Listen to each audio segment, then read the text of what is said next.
Today's podcast of Hellbent for Horror is brought to you by Audible.com.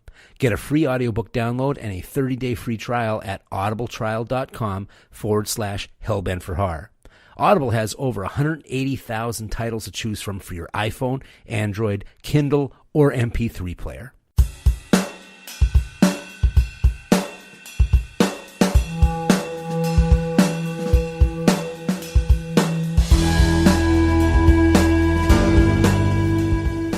Hi, and welcome to Hellbent for Horror, a podcast devoted to all things related to horror.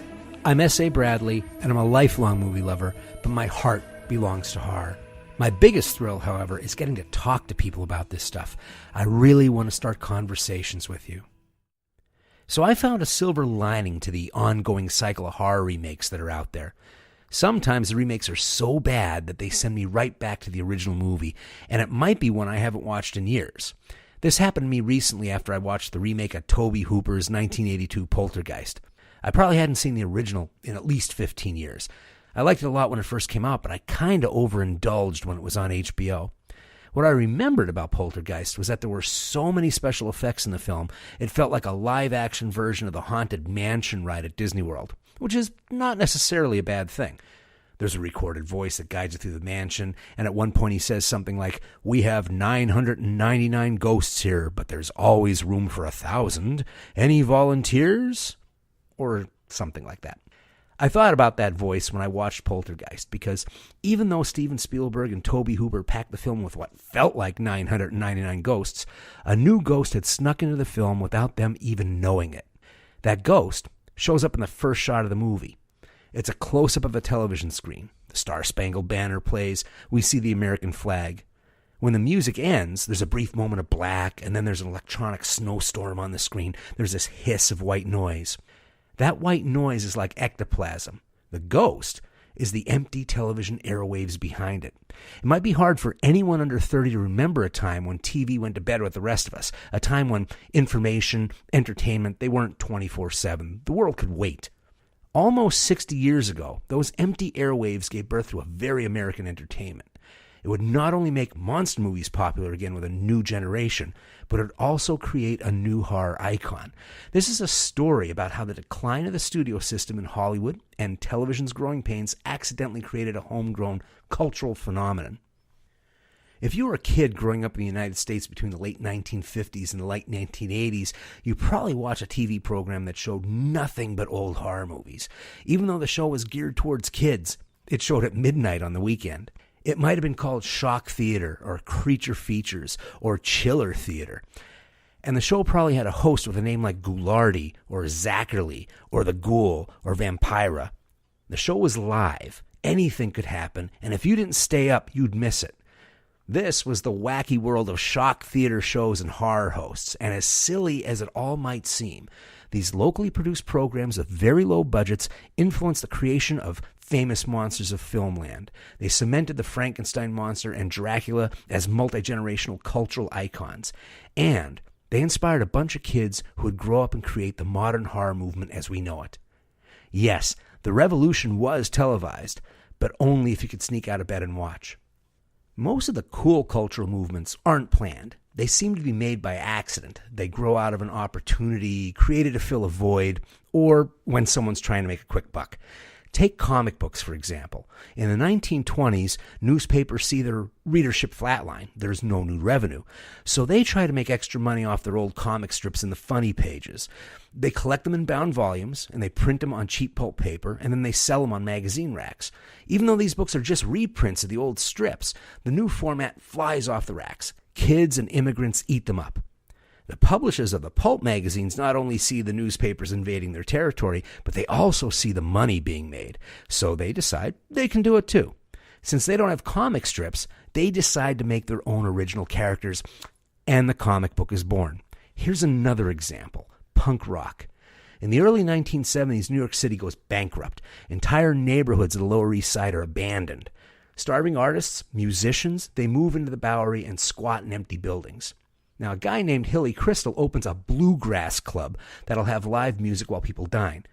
Unfortunately, they'd need to dine in Skid Row at the Winos. Strangely enough, he can't get any customers to show up. However, the starving artists needed a place to play, He needed customers, and punk rock is born. The story of how the shock theater and creature features phenomena was created has similarities to these examples. There's an unlikely alliance between two competing industries that are both at a crossroads. There is neglected empty space, waiting for someone desperate or crazy enough to create something in it. And what's really important, the creation can go on unsupervised because nobody knows the value of the real estate yet. In this story, the real estate is empty airwaves. So during the golden age of film, which goes into the 1940s, Hollywood churned out nothing but hits. Of course, they went to great lengths to make sure everything they churned out became hits. Not all of them were legal. So in 1948, the Supreme Court found the Big Five studios in violation of antitrust laws. The studios were going to have to compete with each other on an even playing field. To alleviate the money risk of making new films, the studios looked for ways to make money off their film libraries.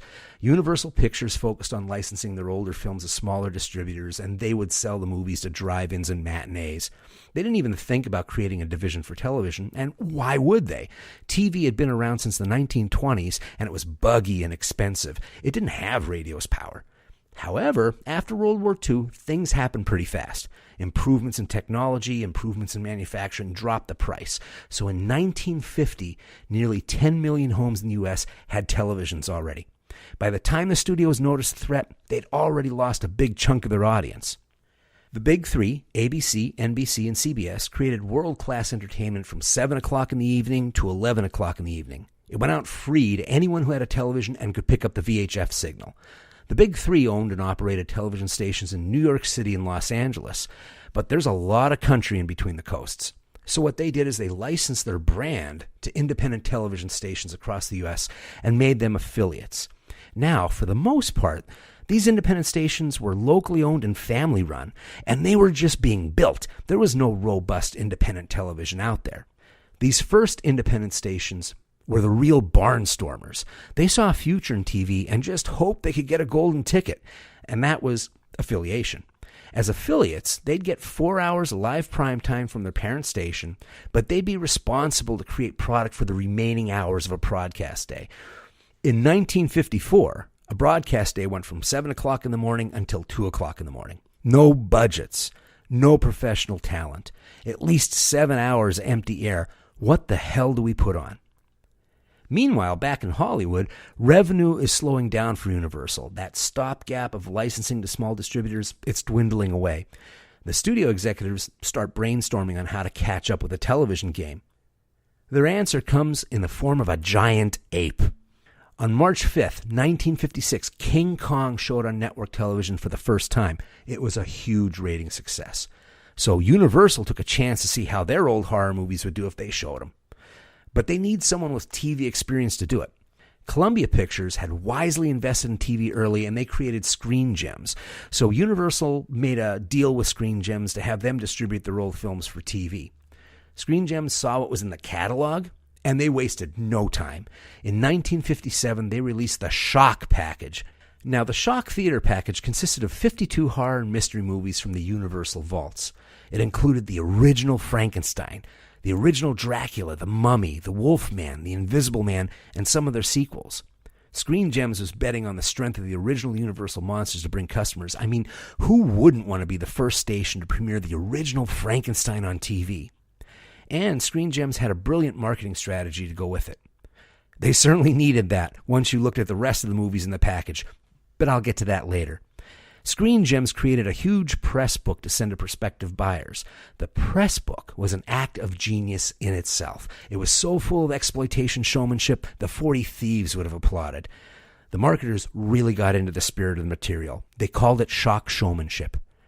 Like the 40 Thieves in exploitation cinema, they stole from everything. They borrowed from the midnight spook shows that played in theaters in the 1920s.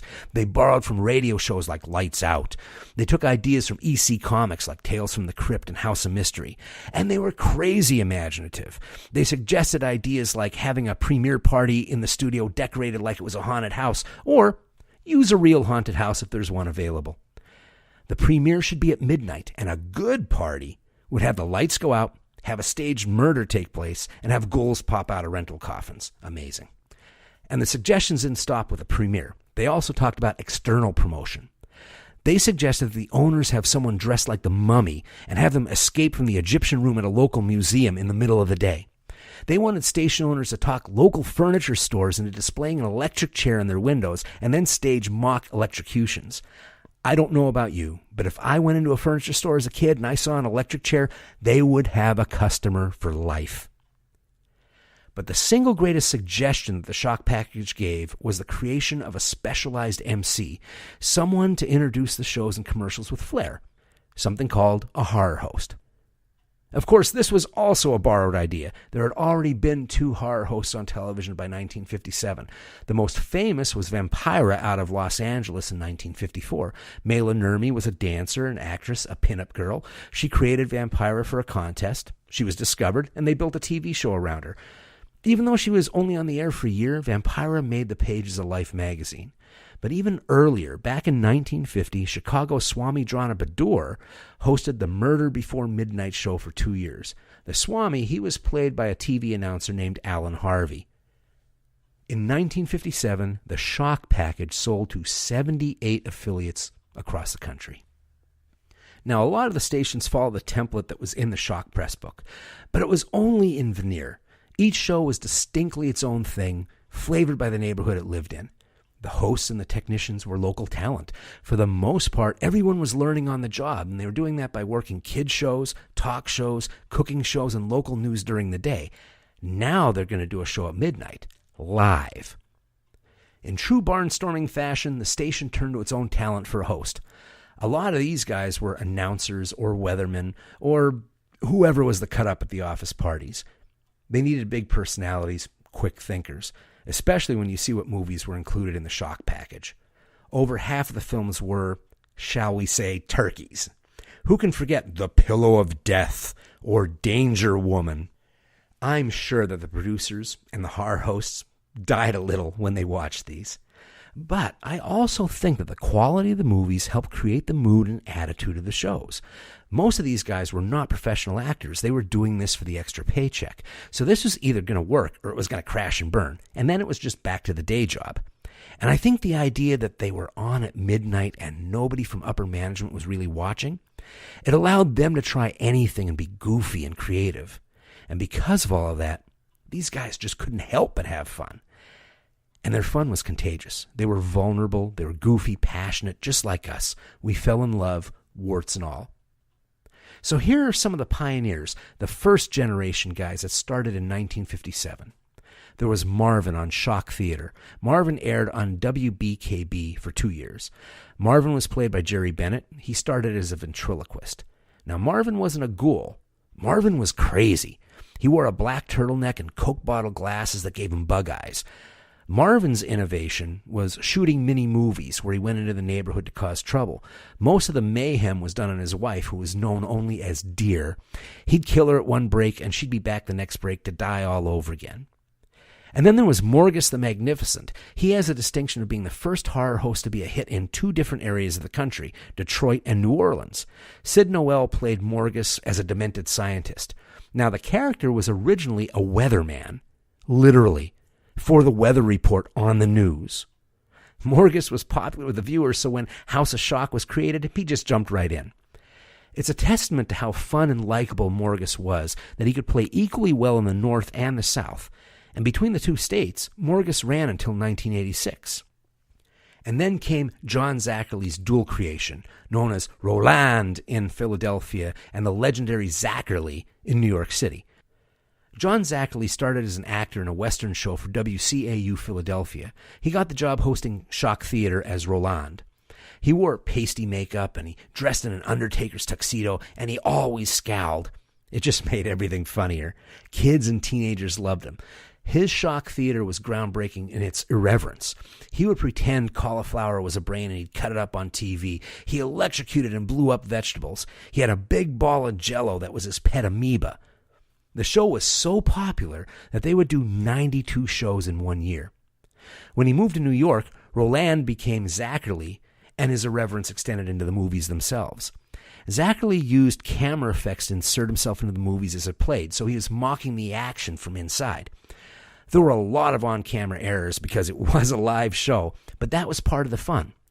Now, he was only on the air from 1957 to 1960, but Zachary became a baby boomer legend. He was in movies, he had tie-in books, and he even had a satirical presidency run.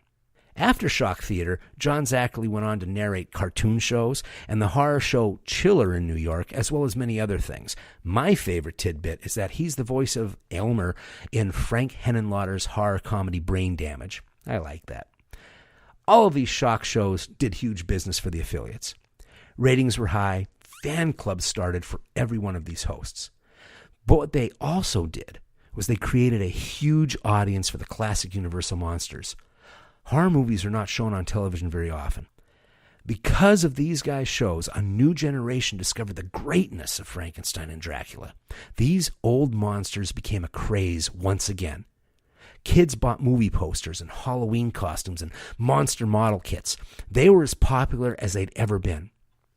And this inspired Forrest J. Ackerman, a lifetime horror and sci-fi enthusiast, memorabilia collector, and literary agent, to create an outlet for his passion.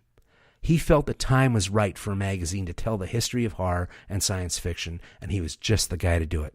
The first issue of Famous Monsters of Filmland was published in February of 1958, and it is the flashpoint that created fandom. And both the Shock Theater shows and Famous Monsters inspired people like Stephen King, Joe Dante, Rick Baker, Frank Darabont, Donald F. Glutt, and John Landis to make art in the style they loved. But it was the second wave of horror hosts where it really became a cultural phenomenon. The 1960s and the 1970s are the heyday of Shock Theater and creature features. More affiliate stations get into the game. More films are released by Screen Gems under the Son of Shock package. Public domain films are also added to the schedule. Horror hosts become local celebrities. Their shows start to run for a decade or more and become multi-generational in their appeal. You probably have your favorite from this time period. There are just too many to name them all. I'm going to talk about a few that were game changers, hosts that became well-known outside of their region and were often imitated. Some say that shows like Saturday Night Live got some of their attitude from these hosts. From the streets of Cleveland came Ghoulardi. Ernie Anderson played Ghoulardi from 1963 to 1966, but his influence made Ohio the state with the most horror hosts per capita up to this day. Now, Ernie Anderson was a disc jockey, and he brought some of that cocky attitude with him to TV. Ghoulardi dressed in a lab coat with a bunch of slogan buttons on it. He wore a messy wig and horn-rimmed glasses with a lens missing. He wore a fake goatee and mustache. He did a lot of that because he didn't want anybody to know who he was, because he had a reputation as a professional voice guy. The set itself looked more like a dorm room than a dungeon. He played rock and roll and jazz and R&B live on the air. The first wave of horror hosts were really kind of nerdy. Ghoulardi was a beatnik hipster. He spoke for a hip and cool audience. He played to more than just the kiddies. He told you not to watch the movie. He made fun of Cleveland and Parma, Ohio for some reason. He mocked local celebrities he thought were uncool. He made cutouts of Mike Douglas and Lawrence Welk and threw darts at them live on TV. The management had a lot of sleepless nights. Ghoulardi couldn't care less. In reality, it was Ernie Anderson who couldn't care less. He thought it all was silly. That looseness, on the other hand, made him even cooler. Ghoulardi drew in a huge number of kids, but the college students also watched. He had a big cult following that crossed age, sex, and racial lines. When Anderson would put on a charity event known as the Ghoulardi All-Stars, his fans would fill Cleveland Stadium. He was a superstar. But at the height of his popularity, Ernie Anderson left for Hollywood and became a voice announcer for ABC. Back in Cleveland, Ghoulardi was resurrected as the Ghoul, who was played by Ron Swede. And the Ghoul gave birth to Son of Ghoul, who was played by Kevin Scarpino. And then there was Big Chuck and Houlihan. As you can tell, in Cleveland, the show was far from over. Speaking of reincarnations, that brings me to Svengoolie from Chicago. It's a tale of two Svengoolies, one played by Jerry G. Bishop and the one played by Rich Coase. The first show, aired in 1970, was called Screaming Yellow Theater. The first Svengoolie was played by Jerry Bishop as a wisecracking zombie hippie with long green hair, dark sunglasses. He slept in a tie-dyed coffin, and he told hip jokes for the older audience and corny jokes for the kids. He broke the fourth wall and talked and joked with the cameraman. He made mock commercials or mock cooking show segments. All the time you hear the laughter and the groans of the studio staff. It's clear as a bell. Svengoolie's show was a party because Jerry knew that the viewers were having parties while they watched. He knew the college kids were watching and probably stoned, so he'd throw in a little stoner humor. The party ended in 1973 when the show was canceled after the station changed hands. But before that happened, Rich Coase had become a writer on the show. The two men had become friendly, and when the opportunity arose, they decided to resurrect the show. Now, Jerry didn't want to do the character anymore, so Rich stepped in. This second version of Svengoolie looked completely different. He wore a top hat and a suit. He had big dark rings around his eyes and curly black hair and a goatee. In addition to skits, corny jokes, song parodies, this Svengoolie went a step further. He introduced something called Sven Surround. Now, Sven Surround would allow Svengoolie to talk during the movies and add sound effects to make fun of them. This would be an early version of Mystery Science Theater 3000. Svengoolie's Second Coming was very popular, and he became a Chicago celebrity. The show ran until 1986. Up until now, all the horror hosts wore disguises of some sort. Sometimes it was to create a character. Sometimes it was to hide their identity for professional reasons, like Ernie Anderson. And then, out of the San Francisco Bay Area, comes Bob Wilkins and Creature Features. Bob Wilkins was a completely different kind of horror host. The Creature Features show had your traditional castle dungeon as a setting. There was a sign that said, "Watch horror films, keep America strong." So far, so good. But, in complete contrast to the surroundings, Bob wore a suit and a tie and normal reading glasses. He sat in a rocking chair smoking cigars. He looked like your dad or your uncle. Bob didn't scream or sing or dance. He spoke in a soothing, friendly voice. His humor was droll and self-effacing. No makeup, no cape, no rubber chickens or exploding vegetables. Bob was weird because he was absolutely normal. He didn't need special effects. He was the special effect. In the world of horror hosts, Bob Wilkins was revolutionary by just being himself. In interviews, Bob would say that the kids didn't trust anybody over 30, so he needed to come to them and just be honest. And so, Creature Features debuts in 1971 with the movie The Horror Party Beach. Bob lit his cigar, introduced himself in the show, and then he looked right into the camera, gave a friendly smile, and said, "Don't stay up late, it's not worth it." And a local legend was born. People turned in to hear this honesty that he had. He introduced the movie Reptilicus like this. This is a monster thriller made in Denmark. Do you know the saying, "There's something rotten in Denmark"? Well, that came out right after this film. Or his introduction to Monster from the Ocean Floor. This movie is so bad it was delivered to Channel 2 in a brown paper bag. When we're through showing it tonight, it will be part of a garage sale in Alameda. On live TV, Bob would open the TV guide and read what you could be watching on the competing channels instead of his terrible movie. But Bob wasn't just about slamming the movies. When he liked something, he championed it. In 1972, Creature Features was the first to show Night of the Living Dead uncensored on television. Bob was so impressed, they showed the movie every year he was on. Bob really loved what he did, and he loved sharing it. He made the show a neighborhood thing. Instead of doing skits, he'd invite viewers on the show. He brought the crazies of San Francisco on to talk about how they were actually robots or vampires or ghost hypnotists. And he interviewed them respectfully. The humor came from the people, not him. If a viewer wrote to Bob and he thought that person had talent, he'd have them on the show. Bob answered all the fan mail personally. Director Ernie Facilius was invited to show his cult short film Hardware Wars.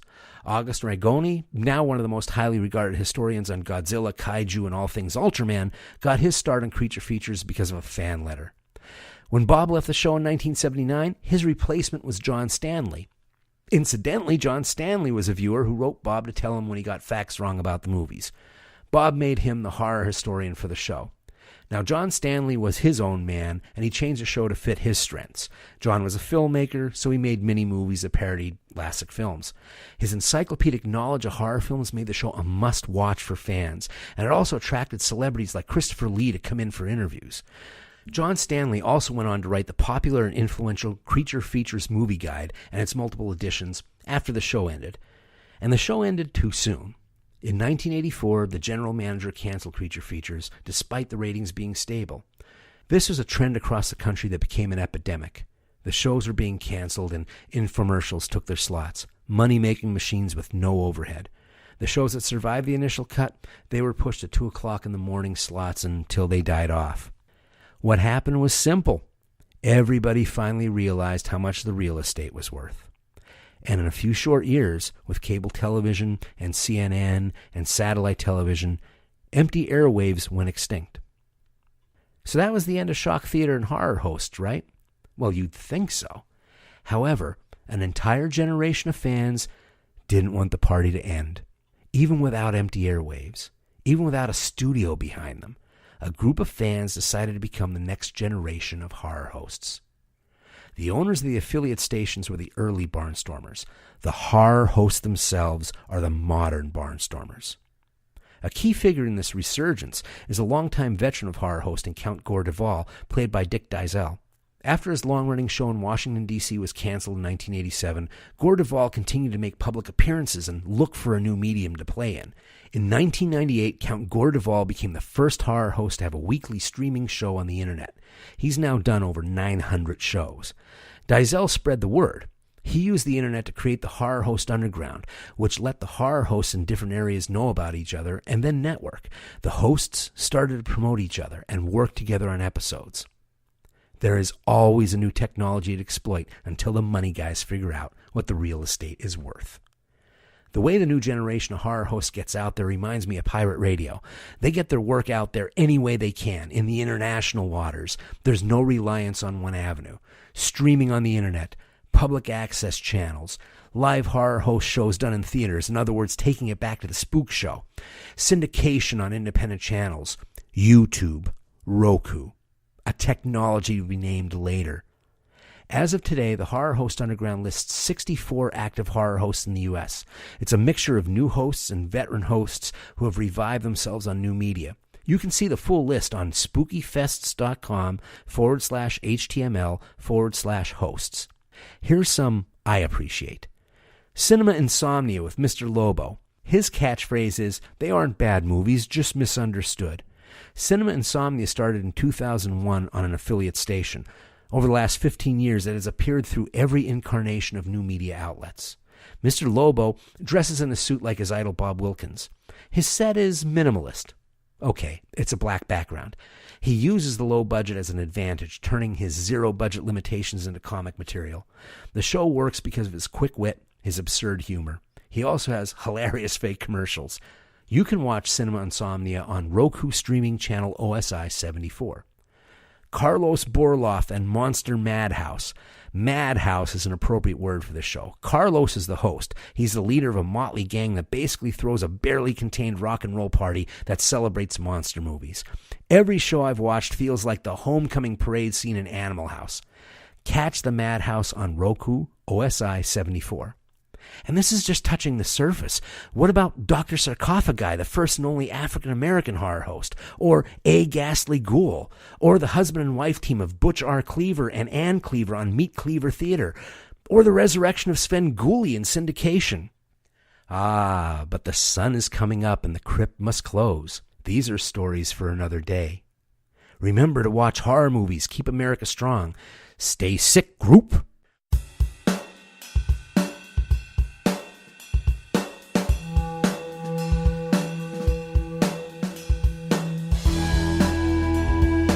Now I'd love to hear from you. Who is your horror host? Tell me a story. If you like origination stories like the one in this podcast, there's a really good book I recommend. It's called Shock Value: How a Few Eccentric Outsiders Gave Us Nightmares, Conquered Hollywood, and Invented Modern Horror. The book is available on Amazon, and it's also available as an audiobook on audible.com.